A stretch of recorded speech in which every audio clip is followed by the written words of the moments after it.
देखिए आज समझना है समांतर प्लेट संधारित्र की धारिता कैसे ज्ञात करेंगे। तो उसके लिए आपको ये चित्र माइंड में सेट करना होगा। तो इसका फायदा क्या होगा कि आपको भाषा याद रखना नहीं पड़ेगा, चित्र माइंड में रहेगा तो भाषा आप चित्र देखकर आसानी से लिख सकते हो। और भाषा लिखना बहुत ज़रूरी है, तभी तो मिलेंगे 5 अंक।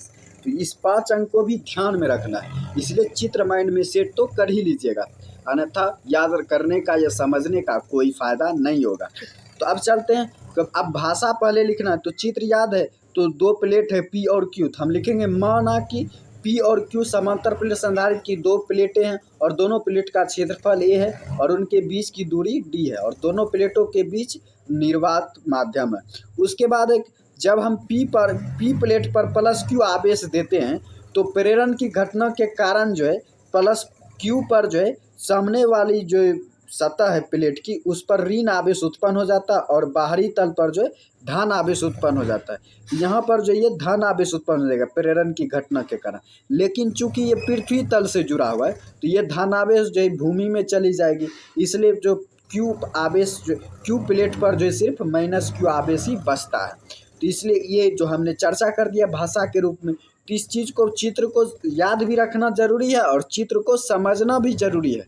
जैसा कि हमने ये चित्र को समझा कि आखिर ये भूमि तल से क्यों जुड़ा हुआ है प्लस Q आवेश, ये इसलिए जुड़ा हुआ है ताकि इधर का धन आवेश भूमि में चला जाए और इस पर सिर्फ माइनस Q आवेश बचे। उसके बाद प्लस प्लेट P का जो आवेश घनत्व, जो आवेश का पृष्ठ घनत्व है प्लस सिग्मा है और प्लेट Q का जो आवेश पृष्ठ घनत्व वो माइनस सिग्मा है और सिग्मा इज इक्वल होता है sigma is equal to Q by A होता है। तो ये याद रखिएगा Q बाय A, और यहाँ पर Q bye epsilon not they देते, ये मिस्टेक है, बड़ी मिस्टेक है, तो इसको ध्यान में रखिएगा। सिग्मा इज इक्वल होता है Q बाय A। तो उसके बाद देखिए हमें जो याद रखने, पहले तो हम लिख लेते हैं sigma is equal to Q by A। उसके बाद देखिए E इज इक्वल होता है sigma by epsilon naught into K. Epsilon naught जो है निर्वात की जो है विद्युतशीलता और ये माध्यम का परावैद्युत नियतांक है के, ये याद रखिएगा। तो सिग्मा का मान रख देंगे तो Q बाय A मान रखेंगे तो E इज इक्वल हो जाएगा Q by A epsilon naught into K, Q by A epsilon naught into K. तो E का मान हमें ज्ञात हो गया, तो पहले हम साइड में जो है E का मान लिख लेते हैं।